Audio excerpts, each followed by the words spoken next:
museums are subject to that law, so it was a big gesture from the museums because they didn't have to do this. And, we really appreciate that, to get our things back so our ancestors can rest again and go on their journey. So, really appreciate what you've done, and hopefully this will be a big trend. There's a lot of history, and this helps to bring out that history of the people and our people together through the years on early contact. Our people need to know that, your people need to know that, how that went. And some of it's not good. It's not a good history, but it's there, and we need to know it. It's part of how our relations develop. So I really appreciate from the museum what you've done here. I just like to say it's very gratifying to have those items that were taken from our ancestors returned to us. Maybe we're on the road to a better history today, so I have to thank you. Events like this occur when there's a catalyst or something happens, and that's what happened between my nephew here, Irving Lyons, and they got together, and from that discussion, it winds up like this, which is courage on their part, I would say, and excellent start. Just, I think the work that you've done on the building here, the museum itself, is extraordinarily important. You have to value history. I mean, that's just important. And in today's times, people more don't look ahead and they don't look behind. They kind of live for the moment right now. So it's up to the community, and it's up to the elders, so to speak, to maintain that integrity and to carry it on, because people are so involved in day-to-day living now. They don't see either way. And so events like this are rich, powerful, and we appreciate that. We'll keep contact here. Good. Does anybody else have any other questions from our? How do you know when you guys got these items into your collection? How long you've been there? Better part of 50 years, probably. 50 years. Yeah, a long time. Do you know how they came to be here? No, that's part of the lost provenance, and hence the issues that we with these objects, that we did not have great records. Oren alluded to this. Record keeping and the process of collections management and things like that for museums has grown leaps and bounds over the past 30, 40 years.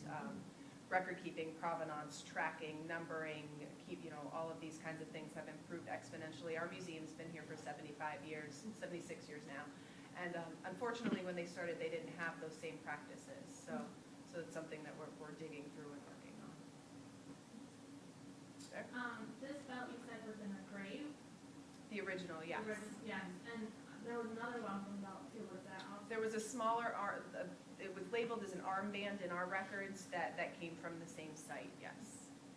And then the other objects were all matched? Yes, And then they were returned this past summer? yes. Everything went back to the Onondaga, to the nation earlier this summer. And then Tony explained this long, painstaking process of making the belt, which took him till now, till now to have finished. So. Tony, how many months did this actually take you? It averaged roughly an hour and a half, or maybe 2 inches. But you can work it on constants because it's a lot of and sitting up, and you can't lay back. You got to sit up and do it. So it. I remember going back to the original time, those beads were drilled by hand, one bead at a time.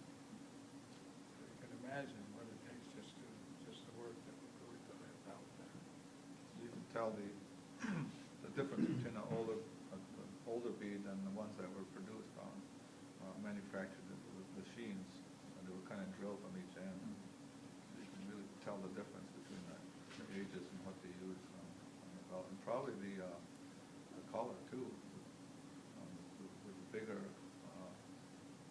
shells, you know, it was probably easier to drill from the, having more product from the shell itself to work with. And I'm sorry. Go ahead. The major difference between this belt and the original is that the color in this one is much stronger. The wampum, especially when they've been in the ground, will lose a lot of their color. They get very chalky. So the color in this is much brighter and closer to what the original would have been than the actual one is now. One of you say something about how they were used to as a part of the treaty, or were they made with a certain intention, or were they how were they used as part of an agreement? How did belts represent treaties? Well, the design and making of the belts was left to the leaders. They always made the symbols and the designs in there. And they're very specific. Like right now, probably one of the becoming more famous of the belts is a 2-row belt. We call it a shrimpa. And it's simply probably a 30-inch belt, maybe 5 inches wide, and 2 rows of purple beads down on a field of white. And representing our first meeting with our people, they wanted a treaty. The Dutch came to us and they wanted a treaty. After Henry Hudson had gone up the Hudson River and made contact, the Dutch followed him, and it was the Dutch East Indies Company that wanted to trade. And so they approached our village, one of the Mohawk villages up on the Hudson, and our leader said, you know, we've been watching you for quite a while now. It doesn't look like your intention is to go back home. So what we think is, rather than just simply making an agreement for trade, we should set up a standard and talk about how shall we relate to one another. And so that was went into that first trade commerce belt, the 2-row.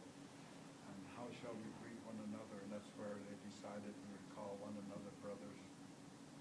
All of that was set up in there. And when they said, how long does this last? And so when we make these agreements, they're supposed to last, as they said, as long as the sun rises in the east and sets in the west, as long as the waters run downhill, and as long as the grass is green. We'll hold this covenant. That's a long time. And so those words in that particular belt, you'll hear them again and again in different treaties right across the country over a period of 300, 400 years. You'll hear that grass grows green, you'll hear the water run down. It's coming from that original discussion for the first meeting. So it was very simple. 2 rows representing your ship, our canoe. They don't come together. They're coming down here. They're tied together by 3 principles. Chain, they call the covenant chain of peace and friendship. Peace, friendship, for as long as the sun rises. Those 3. And you'll see that in the belt. There's 3 beads connected to the lines. But so the symbolism is very simple. The contact is huge. Contact is huge. It goes beyond and it carries on all the way to today. Now next year, we are going to it'll be the 400th anniversary of that 2-row belt, and we're going to go down the Hudson River with our canoes and so forth, and we're going to be winding up at the UN, which is it'll be the Day of the Indigenous People, and that's where we're going to wind up, and starting right from up there, and the other part of this thing